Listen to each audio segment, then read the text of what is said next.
Welcome to episode 12 of the Confident Carnivore podcast, where our motto is change your fuel, change your life. Today, we have three extremely special guests. I'm so excited to have them here. We have the Westbrook family.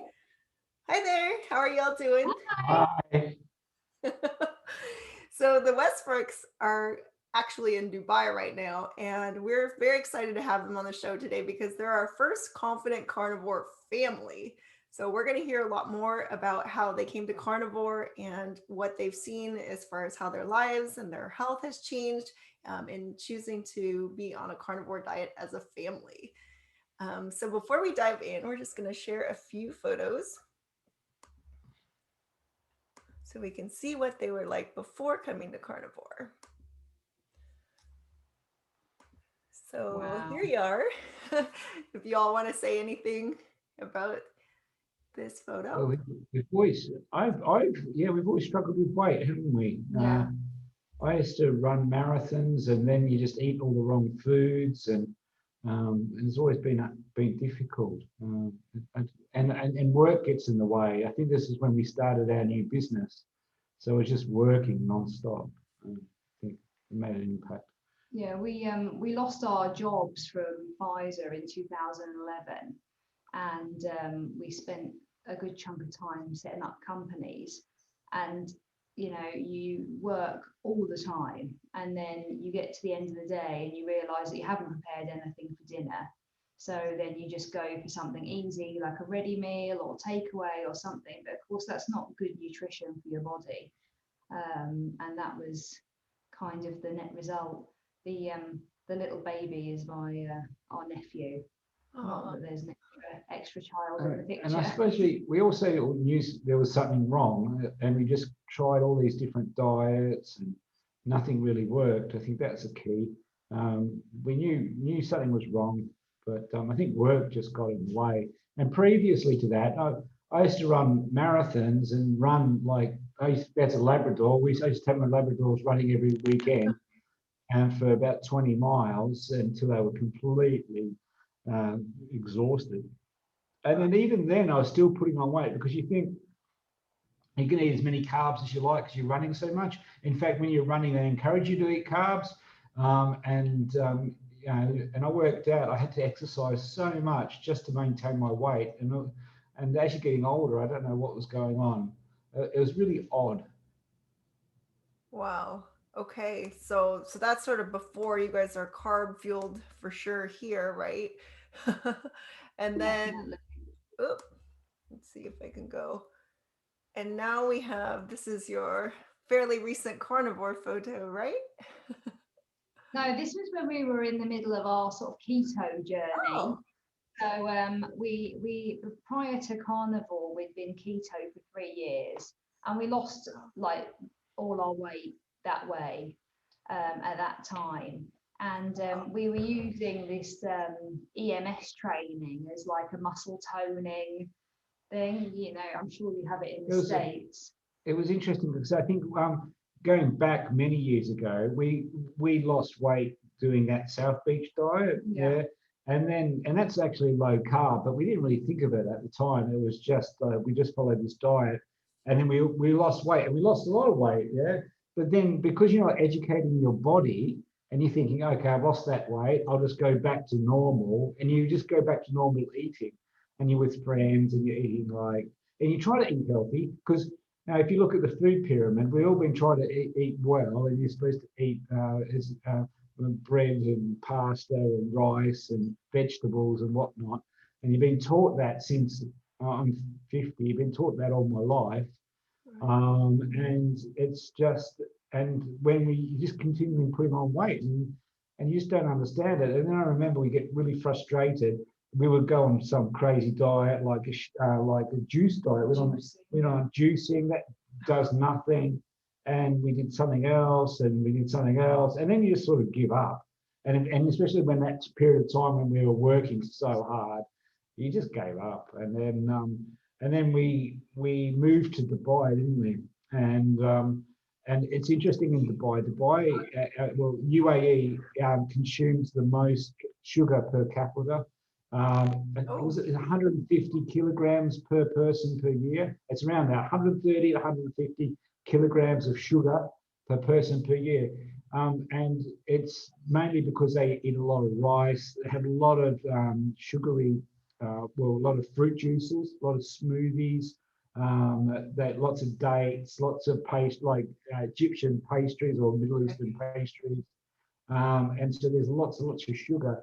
So I think in America, they eat 80 kilograms a year per person. So in UAE, it's almost double that, 130 or thereabouts.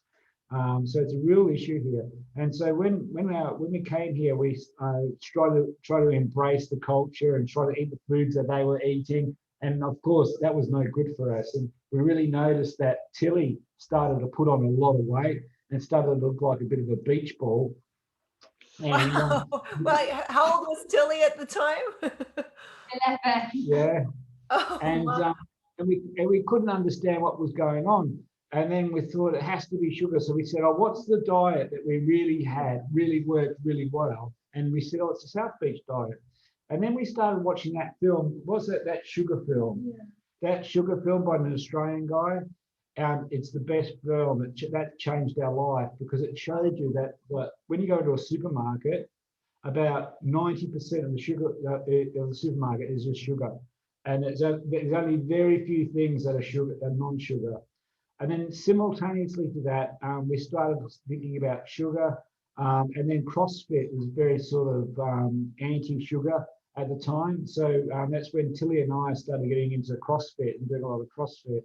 And then Tilly started, or you can tell your bit, where she started following a lot of the female sort of role models. And again, it was sort of anti-sugar. And then that sort of made us go into keto. And we've been keto ever since that period of time. Do you want to talk about your CrossFit? Yeah, sure. So I've been doing CrossFit for around 3 years. Mhm. And it's really, really helped my confidence. Like my dad said, I was putting on a lot of weight, and I would feel very, very self-confident, conscious, sorry. And it just really helped my like mental and physical health. So at 11 years old, I was like scared to wear a swimming costume around people and stuff like that. And I don't think any kid should ever go through that. And since those 3 years, I'm turning 16 in August, and I've just become so more confident in myself, and I don't care what people think, and yeah, so it's really good. As a parent, it was a really critical moment for us, is that she was putting on weight. We're all putting on weight as a family, but we had to educate her rather than just go into don't be an anorexic, eat properly. So it was a real critical period of how we're going to educate 11-year-old to say that you're overweight and we need to sort this out before it's too late. And so that was a real critical period where we had to think about how to do it. And it was all about education. So that sugar film was really good because it showed that everything that we're eating was sugar-based, and it wasn't good for our bodies, causing inflammation and chronic disease. And indeed, and you're trying to eat healthy. You've been told that eating vegetables and having fruit is healthy. And in fact, that's what you're doing. But for example, a smoothie of mango, you're probably eating 15 mangoes in a smoothie. Yeah, this is madness. Or orange juice, having like 15 oranges in one juice. So so for Dominique and I, it was really difficult thinking how we're going to educate her such she doesn't have an eating disorder. And so we thought CrossFit's good. There's some really good female role models in CrossFit are really strong and they eat well. And that's I think that's really well. Tilly is really well balanced. And you can talk about your friends and what you think, what you eat. Yeah. Yeah, so I went to one of my old schools, and one of my absolute best friends, she's vegan, and her whole family's vegan. And she would try and put that on me, and she would, because I was like keto then, but I would bring meat to school because it's like the easiest thing. And I was completely eating meat, and she was trying to pressure me, and she'd be like, "No, you should watch this film. Do you remember? Game Changer.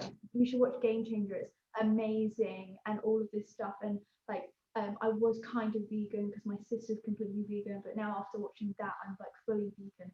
So that she was just kind of pushed that on me. And I've had so many experiences where my teachers actually pushed me down for being so.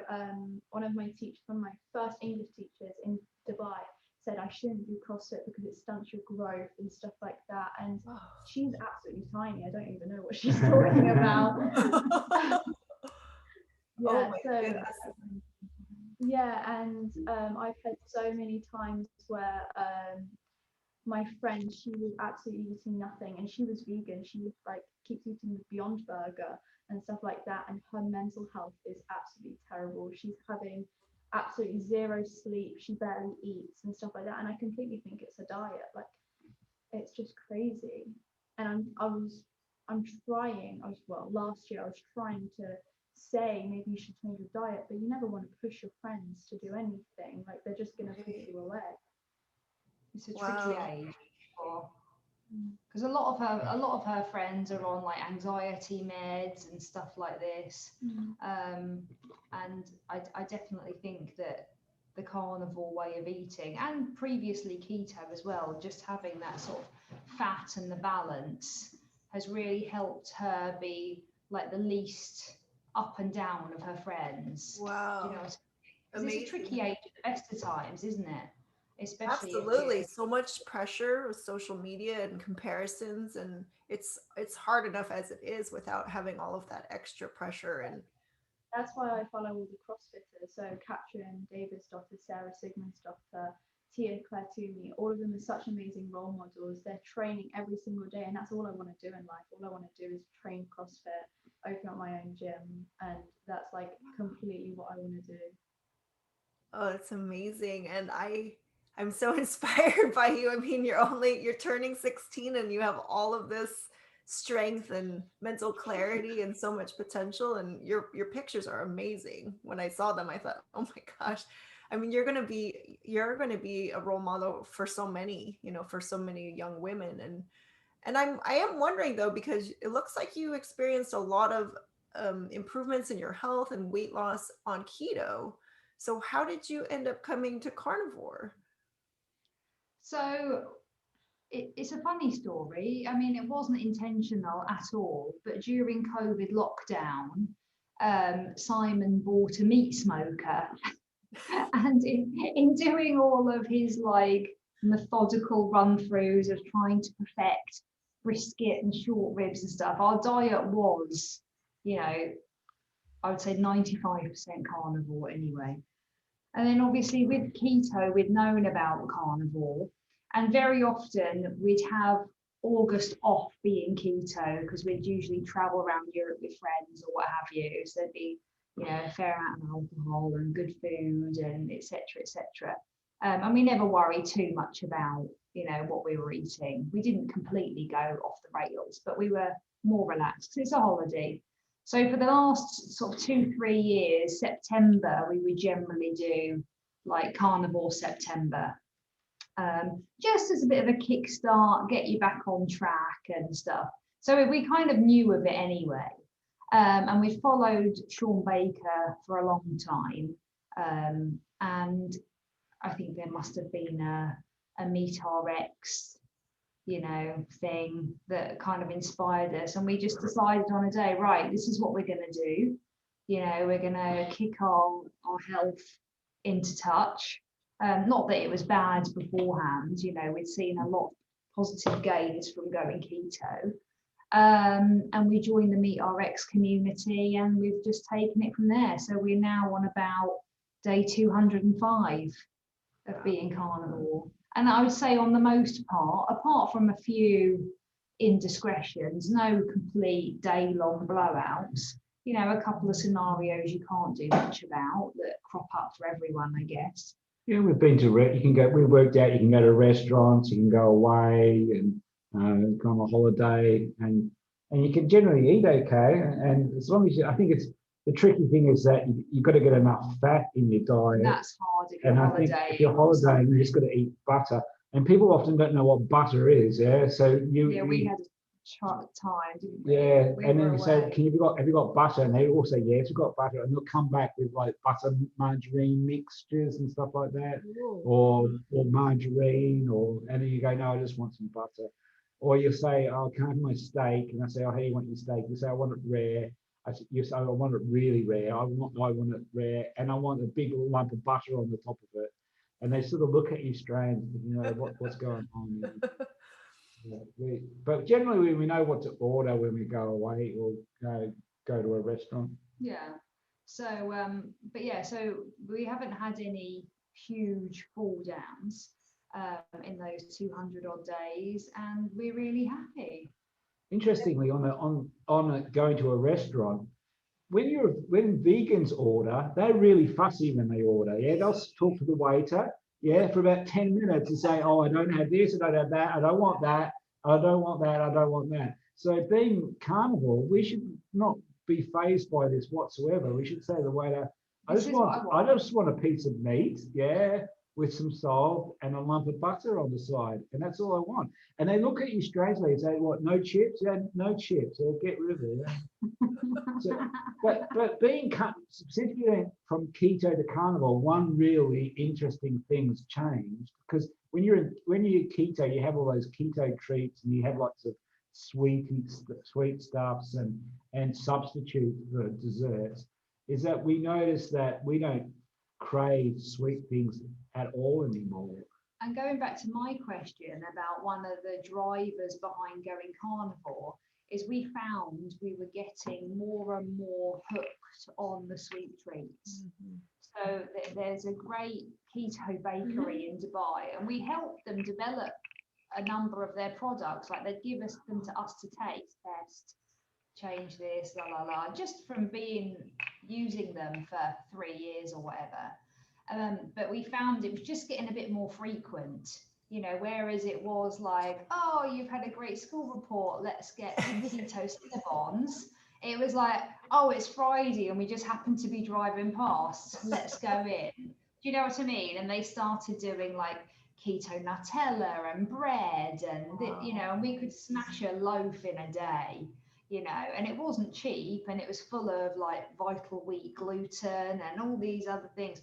And we just kind of decided, enough of the processed nonsense, because the keto cakes and all the sweeteners and everything, they're all chemically, even stevia is altered chemically. Do you know what I mean? To crystallize it. So that was another driver into carnivore, is it's like, it's simpler, it's cleaner, it must be better for you all over. And that's another way that we got into carnivore. Yeah, I think the obesity epidemic has, we're both biologists, physiologists, and we should know how the body works. In fact, we do know how the body works, but that's ironic because we noticed ourselves putting on weight and it didn't click that it's down to nutrition. And it is, which is obvious, it's down to nutrition, is what you eat. But it's all the processed stuff that's driving all this, and it's obvious. So once you get rid of all that processed stuff and you just eat nutritional food, which is meat, and now that's maybe I'm going a little bit crazy about where my meat comes from, about the evolution of humans and why they eat meat and why we've got dogs as pets. The reason we've got dogs as pets, they help us hunt and protect us. Yeah. What sort of meat as cavemen did we have? I look at cave. I've got on my Instagram. I don't use Instagram very often, but one of my feeds is cave art and just pictures of like animals painted on the walls. Yeah. For my birthday, Dominique got me a picture of some cave art. You're going fully primal. I know what he likes. It's just, and then also on my Instagram feed is that's one thing. The other thing is I just follow meat, and I've got like bits of steak. And then when we were going carnivore, I was constantly looking at YouTube on how the best way to cook meat. Cooking meat's easy, yeah, but I was constantly watching people cook meat. It was just like silly. And then we got our smoker. We cook our own. We make our own bacon now. So we've always got bacon on the go. I make the best briskets, the best short ribs. Well, that's what that photo is of Tilly. Is Simon with his short ribs in. Maybe that was Christmas Day or whenever. It But sounds yeah, like we need Simon to have his own YouTube cooking channel. Ah, yeah, What are these? yeah, the This is short rib. they're short these ribs. are the short ribs. Yeah, they've Oh, just wow. gone in. They're ready. They'll be like, that's 16 hours later. They're perfected. Wow. It looks Yeah. Like delicious, 5 and I want to see the Christmas one again. You look pretty pumped about your meat there. What beef is that? I can't even For remember. Christmas, I cooked up a whole Oh yeah, lamb. we did have a Whole lamb. lamb in there we put in there, and Wow. we smoked the whole lamb. We had a few people over for Christmas, and everyone just consumed the meat. It was amazing. And when we got people who come over for dinner, and we say, "Oh, we come over for dinner," and then we sit them down, and they know we're just eat meat now, but they love it. Yeah, they all come in and hoe into the meat. And then had a few people try carnivore, and they didn't really stick to it, but they've had like, oh, They do like coming over for good meat though, Yeah. don't they? one of Tilly's friends, he's about 15-year-old boy, and he says to me, "Do you just eat meat?" And I said, "Yeah." He said, "Oh, I would love just to eat meat." You're going to be the most popular household in Dubai. Yeah. So for all three of you then, in switching from keto to carnivore, what kind of changes did you see, health-wise, physical, mental performance? What was the shift? Because I mean, there are a lot of keto people, and a lot of them will Yeah. go, well, why would we go carnivore? Because they still believe there should be vegetables on the plate, right? I And think, so, yeah. One thing is patience is amazing. My patience is crazy. So we run our own companies. We're busy as anything there. But one thing I've noticed is that and a good example is if I'm driving and I'm used to be stuck in traffic, I would just start pulling my hair out. Yeah, I would just start to go. You can see my brain just slowly wind up. Rage. Yeah, the rage will just like increase to the point I just want to get out and start kicking car doors in. Yeah, and I was in traffic not too long ago, about 3 months ago maybe. It was traffic, and I just wound down the window and said, "This is all right. I'm enjoying this." Yeah, it's just like, and that's just one silly example, but it sort of highlights that you're just living for the day and living for the moment, and who gives a stuff about traffic? You'll get through it eventually. It's not like you're going to be in there for traffic for a week, are you? Like eventually it's going to pass. so it sounds like Simon got a new brain. Oh, absolutely. Yeah, it's just really interesting. Like it's patience. Really, I think I've got a lot more patience, and I don't fly off the handle. Okay, I must admit, I used to have a lot of technical tantrums. I would say, Technology yeah, tantrums. if like my internet broke down or something, I would just like go mental. Or your emails didn't sync. Yeah, I don't have as many of those anymore either. No, it's really interesting. And so I reckon patience. I've got a lot of patience. Wow, that's significant. How about you, And Dominic? like I noticed today, because you had like a bad news piece of news for work today, Yeah, and in the old Simon would Yeah. have gone do lally yeah. and just like, that's it. I don't know why I do this. I'm trying to help mankind, and it's all going wrong. And there was nothing. Yeah, you didn't even realise I'd noticed that about you today. So that I clocked that earlier to talk about tonight. For me, I think it's a lot to do with like calmness and confidence. I'm being an expat. You don't have many friends, and previously I wouldn't go on any socials where I didn't know people. But I am now. I'm going to some coffee mornings. Last night I went for a sushi night with some women in the locality that I'd never met before. And I'm thinking, well, you've got to put yourself out there. Now, the old me, there's no way I would have done that. I would have just sat in my house going, well, don't have that many friends. In Dubai, I obviously have friends. So that's a definite change, and definitely sort of hormonal stability. I'm less up and down for sure. Simon's like, yep. But it's just little things like that make such a difference. Whereas previously, once a month, a few days before, I'd be like hating everyone and stomping around the house, slamming doors. And then a few days later go, oh, that's why I was a bitch. But whereas now there's none of that, you know, and that was even me on keto. So it's like the carnivore bit. What we're talking about now is the difference from keto to carnivore. Yeah, it's increasing the fats in your diet does it. Yeah, it makes the brain more stable, more calm, and generally, and you're also the same. Your skin is amazing. Oh, my eyes are outrageously blue. They're like we've got 4 daughters, and my other daughters are in the UK. I said, "What have you done? What are you wearing contacts or something?" And my eyes look more clear. The whites of your eyes become clearer. I've become less grey in parts. It's really interesting.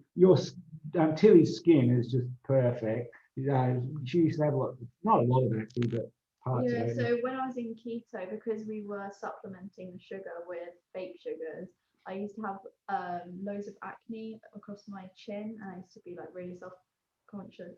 Oh my gosh. Yeah, self-conscious about it.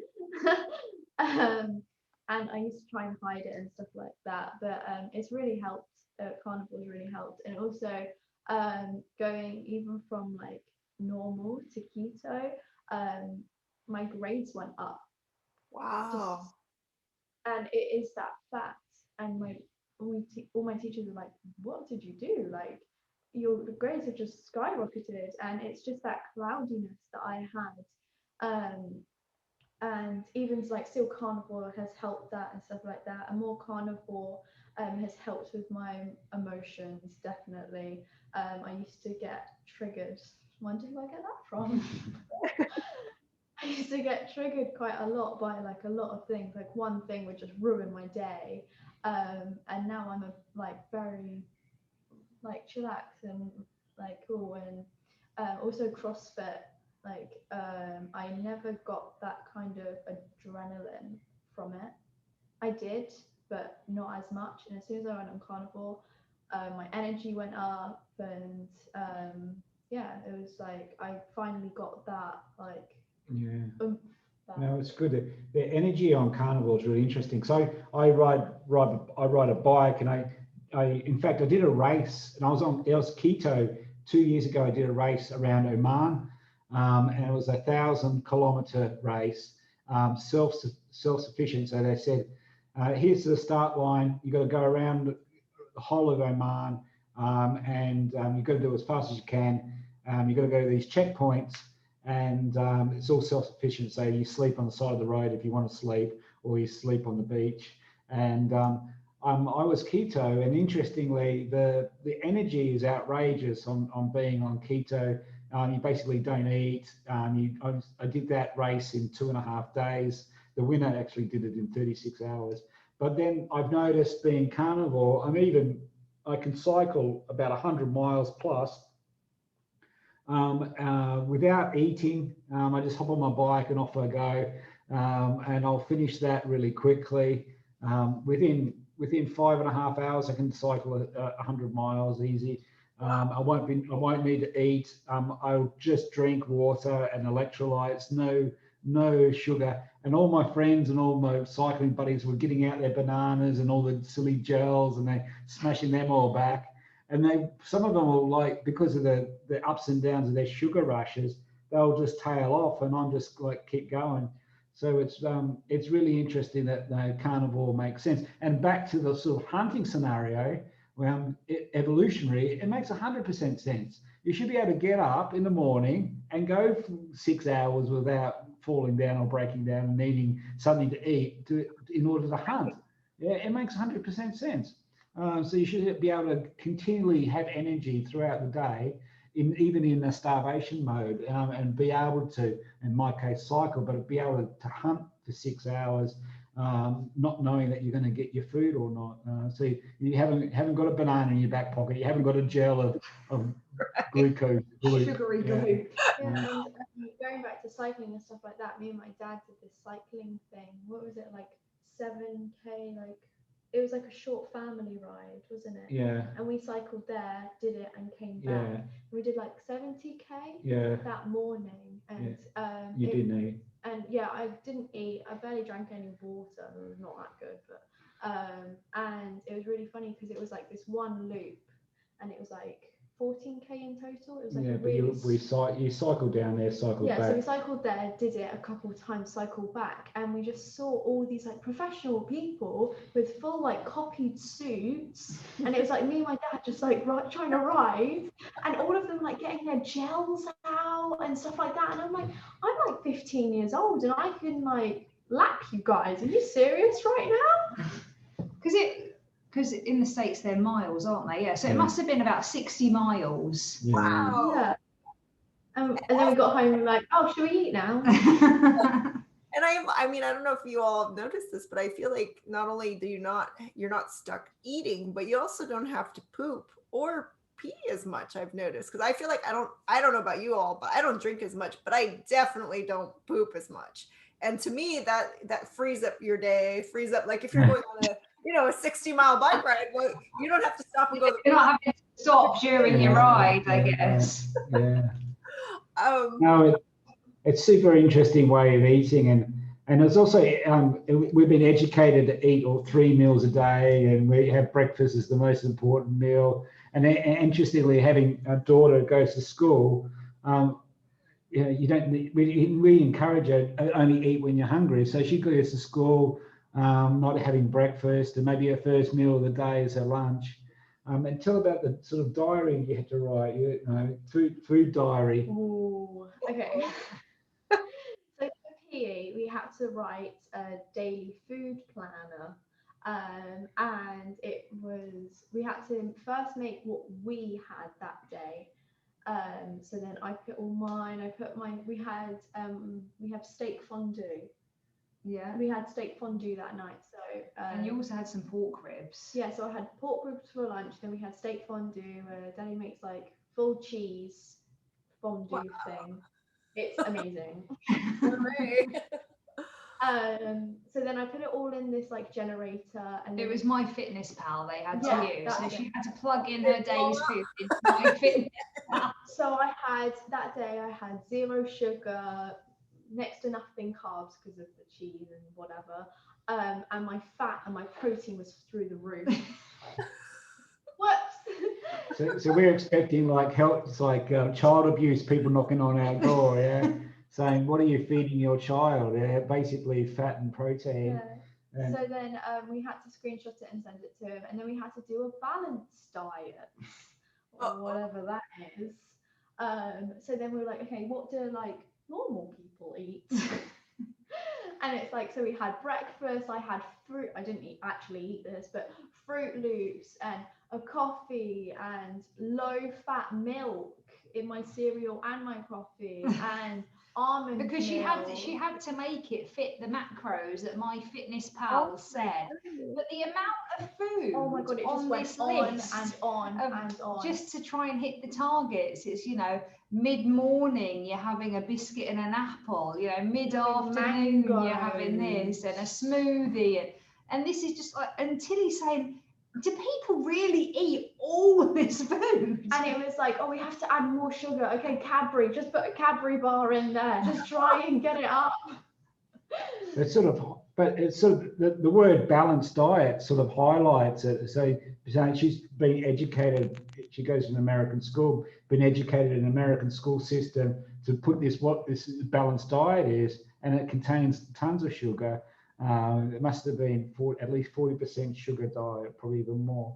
And she did actually argue with the PE teacher. Yeah, I sent her, him, an email basically saying, what is a balanced diet? Do it like, I don't want to do this assignment because apparently I have to write and balance a diet. If I don't do that, then I basically get an F, I fail it. He basically wrote back and said, you're not actually eating it. Just write it. Oh, wow. So that was the point with the system, is that, if she hadn't have done this like summative of like what a balanced diet is, etc., she'd have failed. But it's completely against But The ethos. what's a balanced diet? It should be what we're eating. That's the argument. Who said the balanced diet is the food pyramid? Why it can't be a balanced diet carnivore? In fact, we had this discussion with Sean Baker, didn't we? He said his balanced diet is a ribeye in each arm, each hand. That's so Dr. Baker to say that. So okay, so I mean, I'm sure it sounds like from you, Tilly, you're getting some kind of strange looks from your teachers, your friends, and I mean, how do you all handle it socially? I know you mentioned, your friends know you're carnivore, but like you said, the waiter or waitress are going to look at you weird if you're trying to adjust the plate for no vegetables and all meat. So how is that, playing out for you in your social circles and at school? I just think it's funny. Like, if people give me weird looks, I just think it's funny. And I'm like, okay, you put that rubbish in your body, go ahead. One of my closest friends I actually moved to my new school with, she, luckily she can eat carbs, and like some people are just built that way. And she eats like quinoa and stuff like that, but I think it's bland. Doesn't have any taste. But I have meat cookies, well, we call them meat cookies, just McDonald's, no bun, and cheese. And I take them to school because they're like really small and easy, and they fill me up really quickly. And I got hate for it from my friends. And They called it dog food. Yeah, they were like, why are you eating dog food? So I'm like, I'm sorry. And she loves your brisket. And so she hasn't been round eating brisket since. Wow. Interesting that just because you're doing something that's out of the ordinary, right? People attack it, Well, you would never say that about someone's like religion or something like that, or something that they truly believe in. This is my religion, basically. This is what I believe in. This is what basically helped us get from me being obese right now to me being confident about myself and being who I truly am and what I truly love. So whoever disrespects that, I'm just going to distance myself from. If they truly are my friend, then they would respect that. I'm not going to call your quinoa bland, am I? In your face. Wow, your confidence and assurance is astounding. I mean, I think there are so many adults who don't have the kind of solidity of their footing like you do, that you know who you are, you know what you're about, and that you're willing to. I mean, that's not an easy thing to do at your age, to say, hey, don't mess with my meat cookies or whatever, It's not easy at any age. So I definitely commend you for, you will be a leader in this space. I'm certain, right? With your aspirations and Dr. Baker was just talking about that, like who is going to be the next generation to be able to make it cool. And it's like, who better than you? You're beautiful, you're intelligent, you're strong.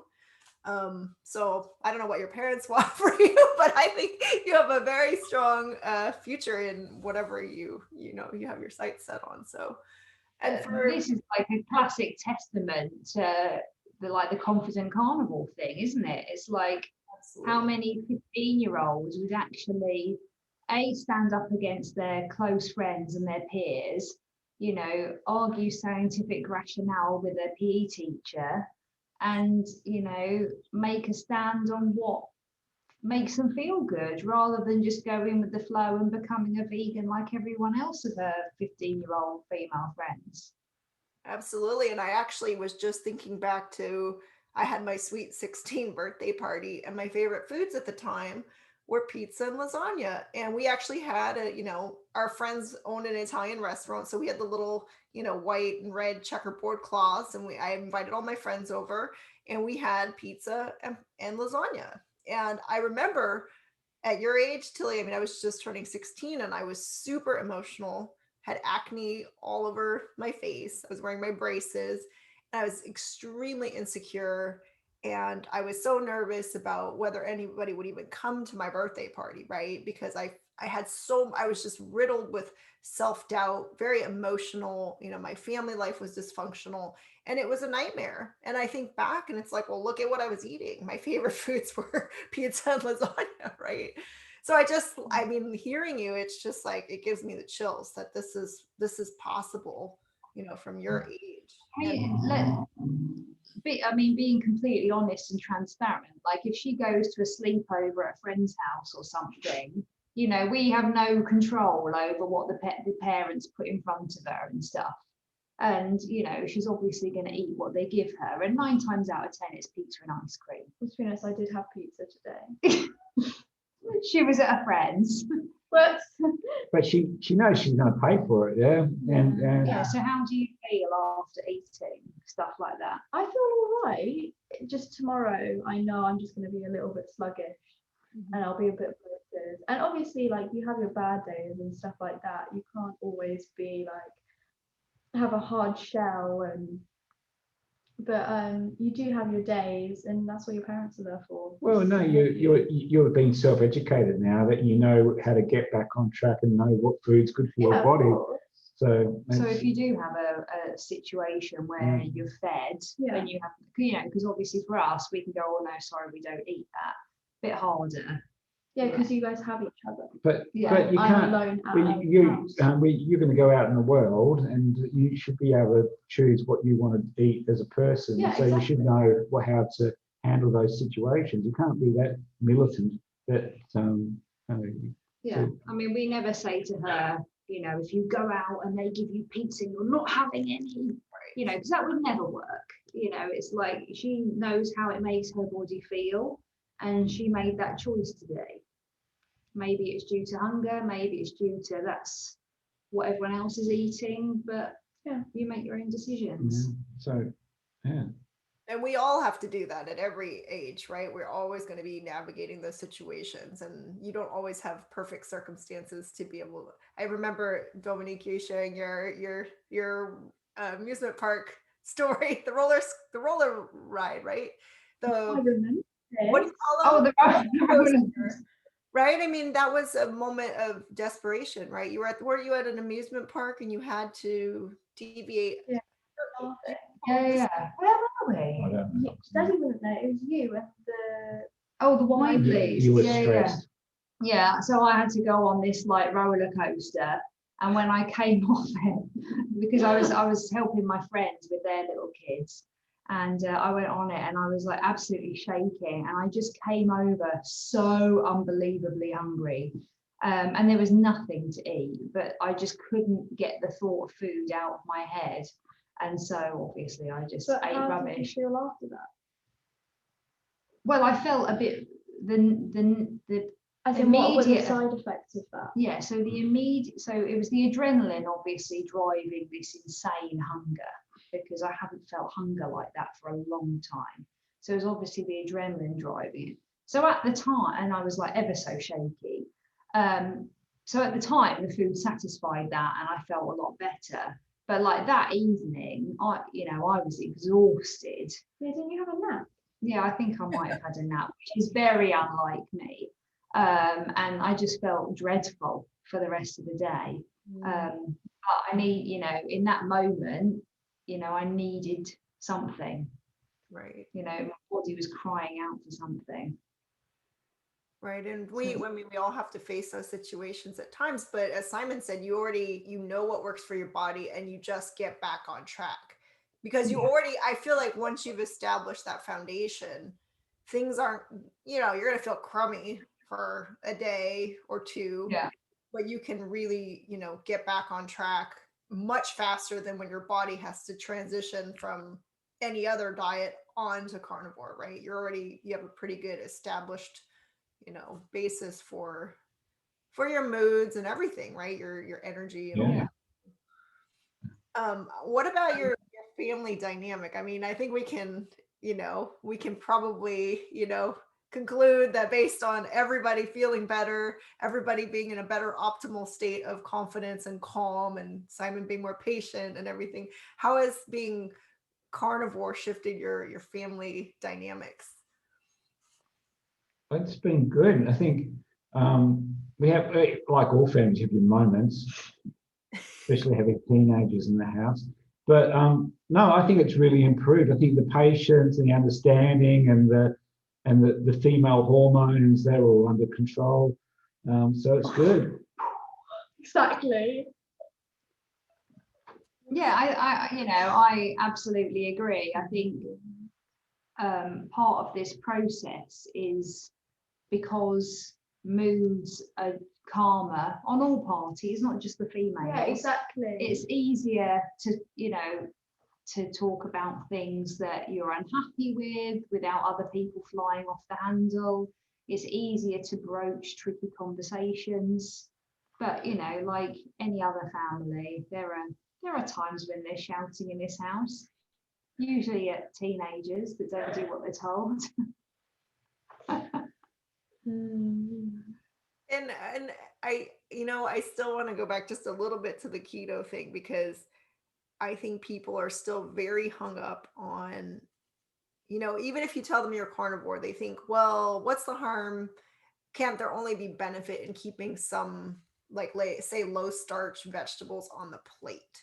So what changes do you think you specifically noticed from taking out? You talked about like the treats and this and that, but from taking the plants out, can you discern I think by taking the plants out, you naturally shift your percentage of nutrients to more fat. Yeah.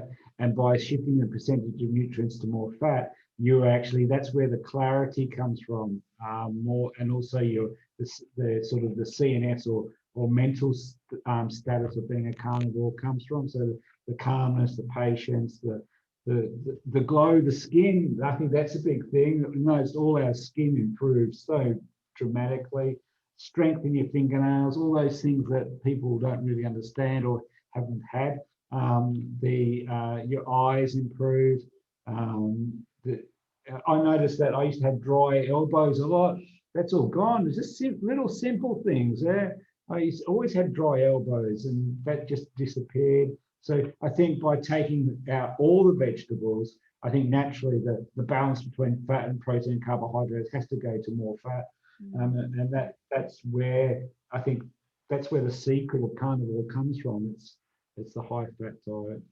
The thing I really liked with the transition from keto to carnivore is the fact that when you start out on keto, you're fastidious about the different macros, and you're inputting all your foods, and it becomes a bit obsessive, and it's like, oh, have I hit my fat for the day, etc., etc. And you really study it. And then as you start to see weight come off, or you relax things a bit, you stop doing that tracking, and it can all go a bit awry, even though you think you're being good. Yeah. Whereas I love the simplicity of carnivore. It's like, this is the food in the house, eat as much of it when you're hungry as you like. It really doesn't matter. So not having to do any tracking, it's different when you're trying to do a more high fat approach, and you're trying to get fat in like every mouthful essentially. And I can see the benefits of that.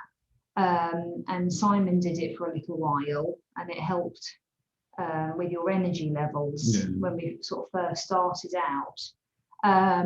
But I just love the simplicity of it.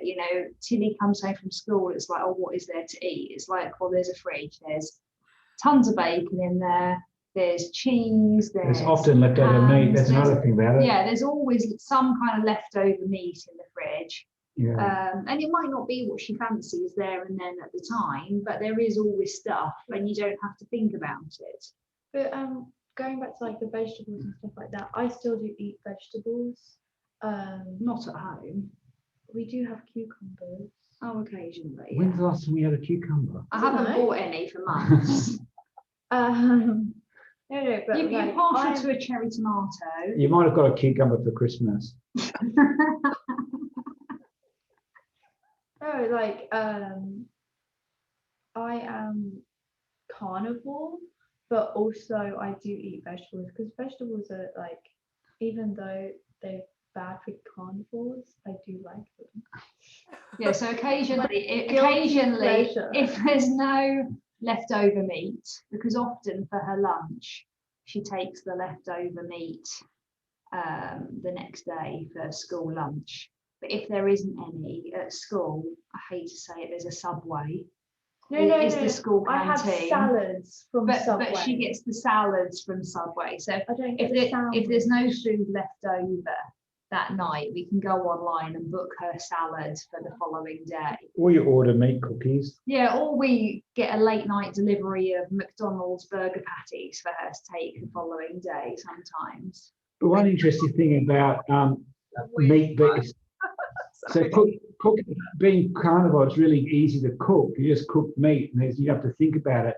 So we had a friend come over last night, and he's vegetarian. And Dominique and I looked at each other and going, "We haven't cooked anything for ages. What are we going to do?" So Dominique says, "I know. I'll cook mushroom risotto. I'm really good at cooking mushroom risotto." Well, I used to be. Yeah. I used to be. When we first met, we went on a cooking course in Italy. We learned how to cook mushroom risotto to perfection.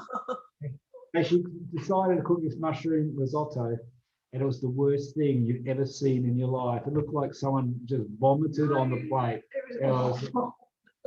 And this poor guy had to sit there with his bowl of like paste. Brown paste. It didn't even, there's no right. We're a little rusty on it. Well, there was nothing else in the house that was vegetarian to rustle something else up with, unless I was going to make him scrambled eggs. And then I come in with all our nice bits of meat. There's like dripping meats and meat, and we just sat in front of him and ate our meat. Okay, question. I gave him a big bowl of parmesan. I gave him a big bowl of parmesan to cover it over, and he said it tasted really nice. I mean, he ate. It looked awful, but he ate off of a massive bowl, so it couldn't have been that bad. It looked like someone had eaten it, enjoyed it before. No. So, will you be friends by next week with this person? Wow. Oh my gosh, that is so hilarious. It was funny. Oh, you guys are giving me my face is hurting from laughing. So I guess I wanted to ask you just, final question. This has been so brilliant. So thank you so much. But as far as, since you have a very unique perspective as a carnivore family, if you were to offer some advice to a family who's considering going carnivore, what would you tell them? Well, I think it's interesting. You've got to look at my generation, or Dominique's and our generation, of how you were taught to eat and what you're exposed to in like the 70s, 80s, 90s, and the amount of processed food that you actually consumed over that period of time. So you're talking 4 or 5 decades of just eating nonsense, yeah.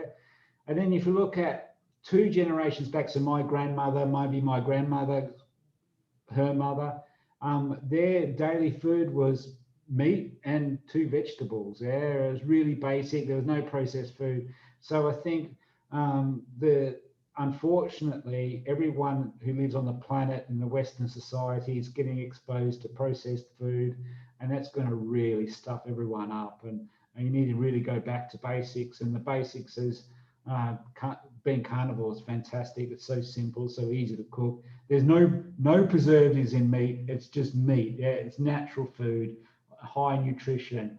But the other aspect which I've started to learn is that if your great grandmother doesn't recognize anything on your plate as food, you shouldn't be eating it. And I think that's a real thing to do. So your question about encouraging families to be carnivore, yeah, it's simple, it's easy, it's very nutritious, and it's super healthy, both physically and mentally. And I think that's the key, mentally. And having teenagers in your family who are notoriously moody. Again, that's not the case if you're carnivore, because that shouldn't happen. And again, if you go back to caveman periods, which I really enjoyed thinking about. And again, we look at women, and women are supposed to be moody, but if you're on carnivore, they're not. And that'll be exactly the same as in caveman. Caveman would not want moody people in the cave. Yeah, they'll just eat them. Yeah, or kill them and throw them away. But you need everyone to be stable. Everyone needs to be stable in your cave. And I think that's what we've got here in our family. We've got a nice little cave. Everyone's stable. Everyone's happy. Everyone gets their meat. I love it. Your little cave, your little carnivore cave in Dubai. Yeah, exactly. No, I mean, I would completely agree. It's not easy. You know, it's not easy by any stretch of the imagination to start off. In fact, one of my closest friends, so this is the family that came over from the States that we went to the theme park with. You know, they're 9 year, not, no, he's 11 actually, isn't he? Their 11-year-old son is on Ritalin, you know, for ADHD. And I never once gave my opinion, but we did talk about it. And she said, you know, from the first couple of doses, he'd changed and everything. And she said, before you say anything, I know it's all nutrition. I know we can fix it with nutrition, but I can't get, you know, I wouldn't dream of even trying to put my kids on that kind of diet because it would, you know, destroy the household. And I don't know, I've got my own views on that, but you know, if people recognize it to be a nutrition thing, I don't understand why they wouldn't necessarily put in the effort. But it's very much the way things are going for all diseases, isn't it? It's easier to pop a pill than to change your whole nutritional background, especially if there's, you know, kids involved. I mean, don't get me wrong, when we went from a normal diet until he was 11 to keto, you know, and it was like there's no fruit, there's no, you know, because obviously later on you bring in a few berries, but she was used to sitting down and eating a whole mango as a snack. I still can. You still can, but you feel dreadful afterwards. You know, and things like that. I'm not going to say the transition was easy because it wasn't, you know, there was a lot of tears, but the thing is we all went through it at the same time. So there was never more than one person having a complete meltdown where the other people could like bolster, you know, because I had my moments too, you know, we all did, but we supported each other. And I've spoken to, you know, friends and stuff, not that have got small kids to try and transition to, but I've said, you know, it can be a really rough 3 weeks or so until your body just does that changeover. And it's interesting, so many people aren't willing to do it. But, you know, despite, you know, hearing the success stories, being pointed to various things on Instagram, you know, a friend was asking about some condition her friend's kid had.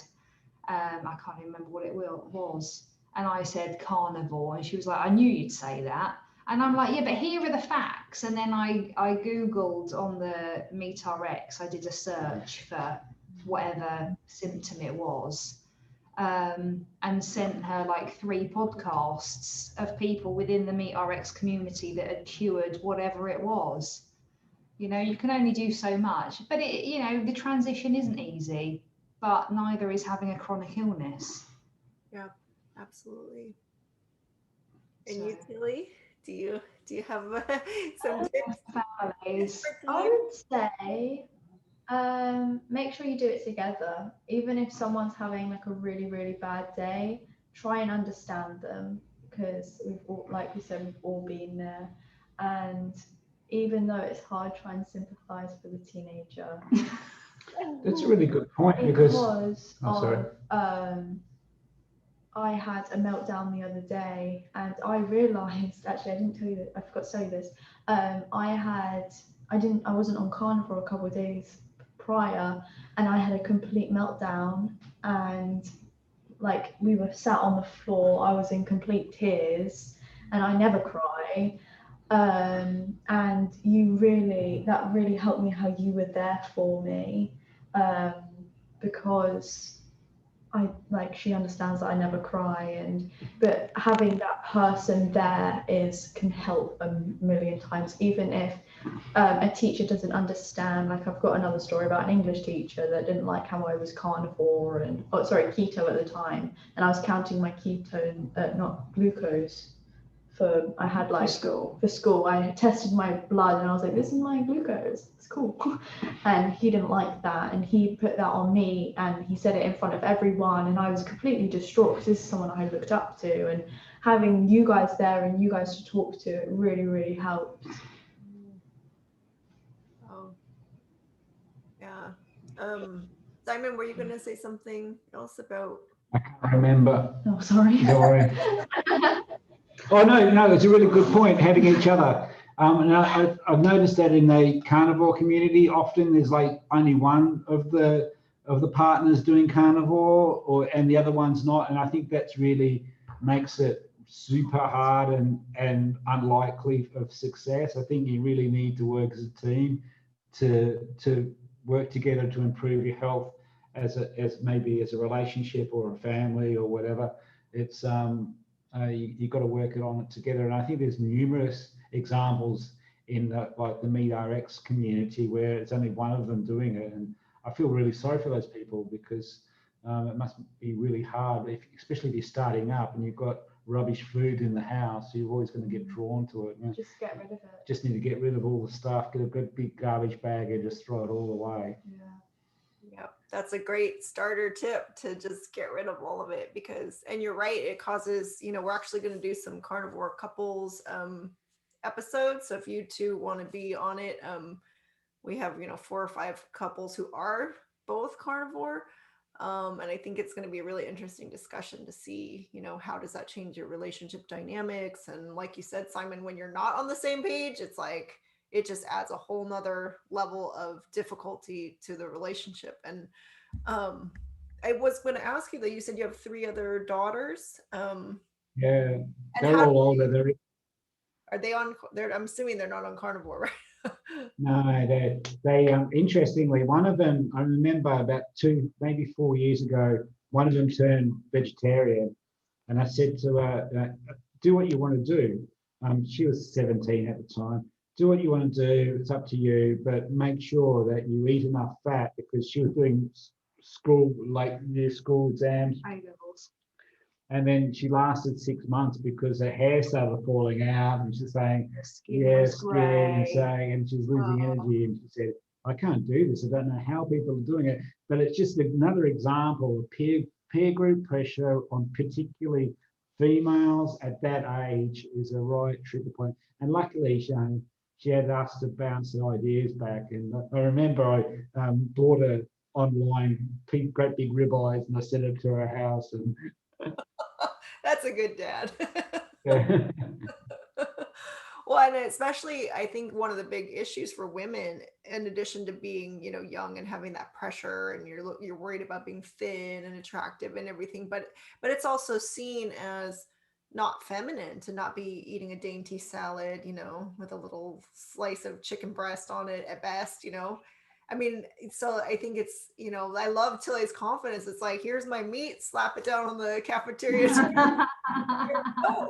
I mean, but I even at my age, I mean, I'm turning 43. When I was looking back, I was carnivore, and my coworkers had posted this little thing for my birthday when I was turning 41, and it had like, happy birthday written in bacon and everything.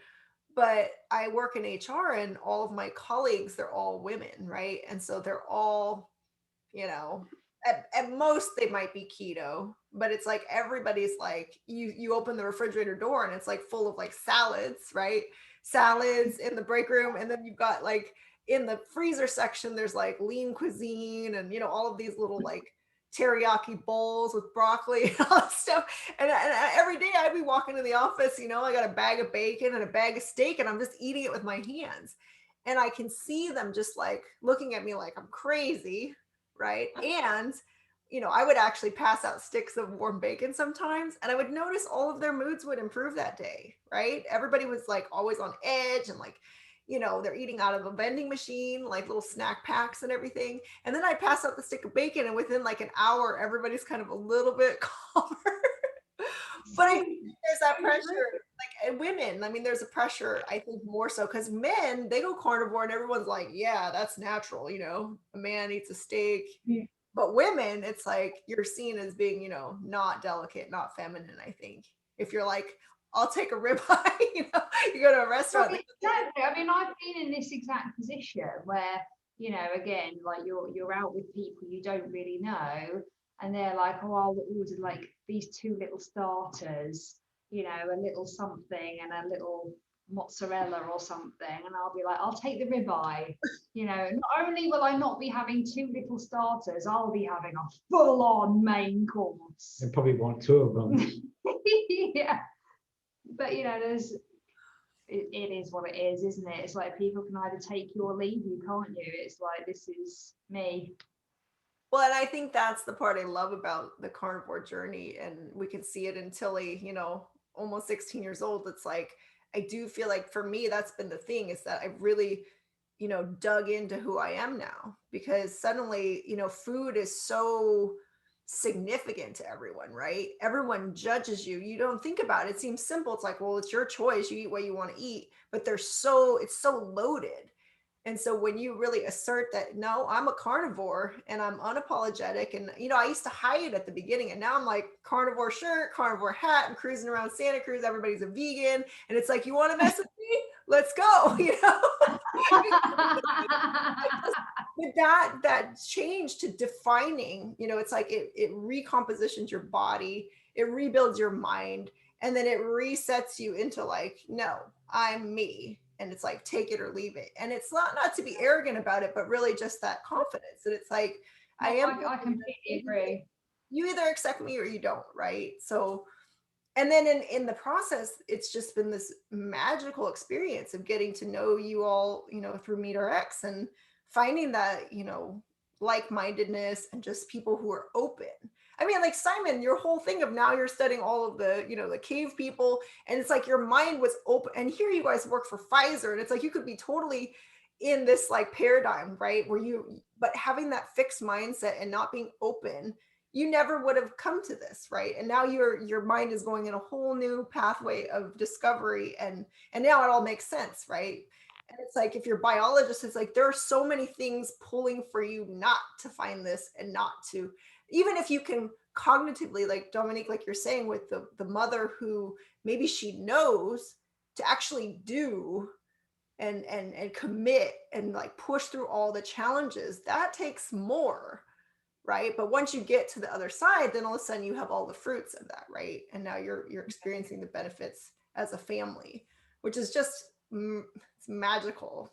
I just want to thank you so much for coming on like this and sharing your story, because it takes courage, because you are putting yourself out there and saying, you know, this is what we're doing, you know, and they're, especially families, like you're worried about the child protective services people calling you. Right? There's some risk in sharing what you're actually doing, you know. So thank you so much. Pleasure. Pleasure. Lovely to chat to you. Yeah. Any parting words or? Any parting words? I don't know. I don't know. Yeah. Eat meat. Eat meat, it'll make you feel great. I must say, about going back just before we finish, so going back to the MeetRx community, I think if you're carnivore, you can feel very on the fringe, you know, and you do rank sort of like, you know, 10 out of 10 on the crazy person scale, because it's just so out there for what people have heard of.